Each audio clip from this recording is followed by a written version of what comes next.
Why should Lake Champlain be on everybody's bucket list? Because it's gotta be, bro. No, why is it? And you know what's funny though, before I answer that, when you ask people, and you know, that's a question that we get all the time. We've been getting that question for 10 years. What's your favorite place to go? Dude, 75, 80% of the guys, I don't care if you're from Florida or Texas or Alabama or up where we're from, Champlain's always on their list, dude. If it's not number one, it's 2 or 3. Right? Why is that? You know, I think because it's a dynamic lake from the standpoint of catching 50% largemouth and 50% smallmouth in a given area. I think that's the unique factor. There's a lot of smaller ones, but the big one is, dude, where else can you go and catch 20 pounds of largemouth, flip in the reeds, turn around, go back on the same stretch, but fish out and catch 20 pounds of smallmouth? Where else can you go in the country and do that? That's the reason, a big reason, I think. And then all the other stuff, man, the sheer size of it, you know, the beauty of this area. We're upstate New York, you know. Right now in the fall, I mean, the leaves are changing, it's gorgeous, you know. Not a lot of lakes in the country where I think this is a lake that you can still go and catch a fish that's never seen a bait in certain areas of the lake. The middle of the lake, dude, I really believe with my heart and soul there are fish in the middle of the lake that have never bit an artificial lure. Very rare, dude, very rare. That's this lake, you know, it's special. Yeah, it is. It's 150 miles long, and you're right. Yeah. There's fish that haven't seen stuff. Yeah. They call it what did they call it? The last Great Lake or the sixth Great Lake. Great Lake. Mm-hmm. Yeah. It's the 6th largest lake in the United States. It was founded, or it was discovered in the 1600s. By Champlain? Yeah. Wow, I don't know how I guessed that. Yep, and you know, a few years after that was the first time I fished here. That was right before Woodstock, wasn't it? It was a little bit before Woodstock. Okay. That was the first time I fished here. Yeah. Do you remember the first time you fished Dude, Lake Champlain? I remember the first time I fished Lake Champlain like it was yesterday, and it was so long ago. It was late May of 1990. I had just first joined my bass club. I was a senior in high school, and the club that I joined, named Top Rod Bassmasters, they had a club trip every year, and this is where they would go. So Top Rod and the competing club, which was Barrington Rod and Reel, had been gone even before that, probably since the mid-'80s. So I had built up that, well, man, when I joined this club, this is one of the reasons I want to join this club is, dude, I keep hearing these stories of 100-fish days. I'm like, Poss, this can't be true, you know what I mean? But I remember coming up here with my club, staying at a cabin just like this. It was a different cabin. It was a cabin in the Passage, what we call the Passage. And dude, I remember how basic everything was back then, you know? I had 4 rods. I had a tackle bag, Tackle Logic tackle bag. We had to bring a trolling motor up because you got in a rental boat. When you rented the cabin, you also got a 14 or 16-foot V-hull with the cabin. And it had like a 15 or 20 on it gas. But you would bring your own trolling motor. So we brought trolling motors. We brought these portable depth finders that had a suction cup transducer. Dude, it was really exciting, you know? But I remember we get up here in the first morning, you know, it's like the anticipation of, is it gonna live up to the hype that I've heard about? You know, it's my first time, and it's huge.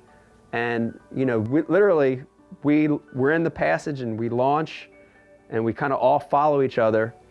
And it's funny that this is the first place I ever fished on Champlain, and it's still an amazing spot. And we make a right out of the cabins and we start going, and we're just looking around. We've never been here before. Who knows where to fish? You're looking around, and all of a sudden, as we get a little bit further down, we start seeing these giant white rocks. And it's so eye-catching, you know? It drew our eye, and we went to these white rocks. And I mean, 3 boats staggered in a row on these white rocks. And we caught 100 apiece.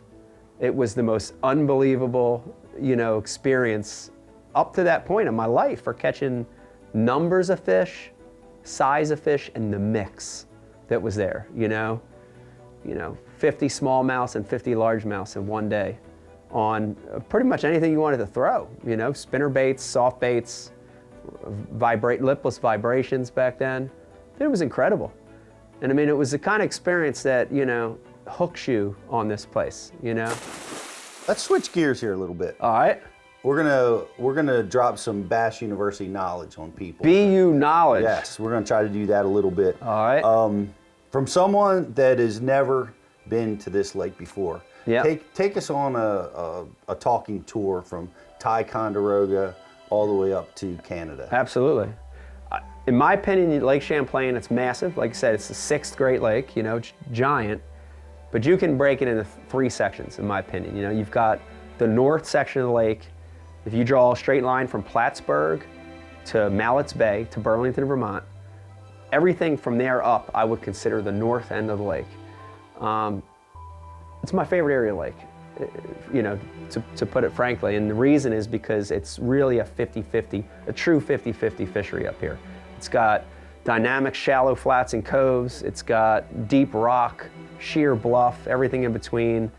I love the northern section of the lake. The other thing that's great about the northern section of the lake is you can get around up here. The wind blows, you can get to a ramp. Even if you launch somewhere, you can usually hide behind something. So I like that factor. Then you go to the mid section of the lake. So that would be from Burlington to Plattsburgh, south, all the way to the Champlain Bridge, where the entrance to Ticonderoga is. That to me is sort of the middle section of the lake.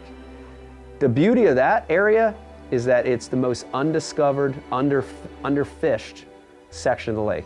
And I mentioned it before, but I really do think there are schools of fish that are swimming in that midsection that are unmolested, that don't get fished for, The middle section, you lose some of the largemouth water, right? It's got less flats, it's got less weedy coves. You've got more deep structure, more vertical structure, more rock. So it's smallmouth water, it's smallmouth heaven in the midsection. And then you've got the bottom of the lake, which almost is a system into its own, And it's the dirtiest water in the lake. It's got the most color. It's more ravine, it has more river characteristics throughout that section. And that's from the Champlain Bridge, the mouth of Ticonderoga, where Ticonderoga begins, all the way down to the lock, Literally, Champlain, I remember my early Redman days, I fished around the lock. There's a lock and dam down there where it gets, only a couple widths of the boat. And there's literally a stopping point, a lock. There's another area called South Bay. And Ticonderoga, South Bay area is shallow, it's weedy, stained water. Deep water down there is 20, 30 foot. Central and north of Champlain, you've got 80, 100, 200, 300 foot of water in mid-lake. So it's shallower, it's weedier, way more flats, way more vegetation. And because of that, it's dominated by largemouth down there, and a lot of big largemouth, In a tournament situation, I think the north end and the south end are really, always prime targets for me. And historically, if you look at the wins here over the years, it's usually won in one of these 2 sections.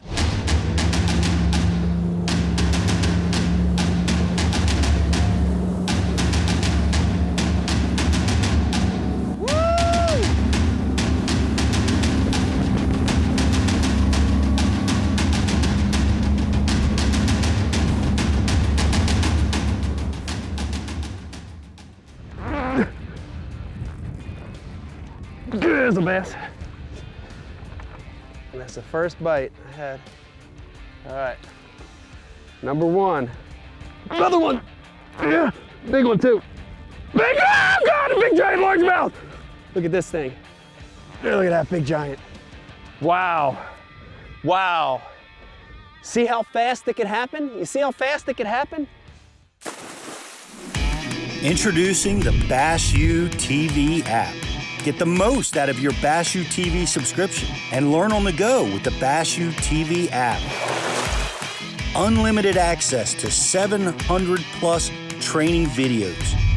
multiple new releases each week, including seminars, on-water videos, live shows, interviews, and other original content. Learn at your own pace or binge watch the training videos. Advanced production with graphics and close-up hands-on demonstrations that help anglers learn new techniques. Commercial-free viewing experience. The highly detailed search tool helps you find exactly what you want to learn about lures, techniques, bass habitat, electronics, seasonal info, and conditions. Watch Bass U TV live, directly on the app. Send in questions and win prizes.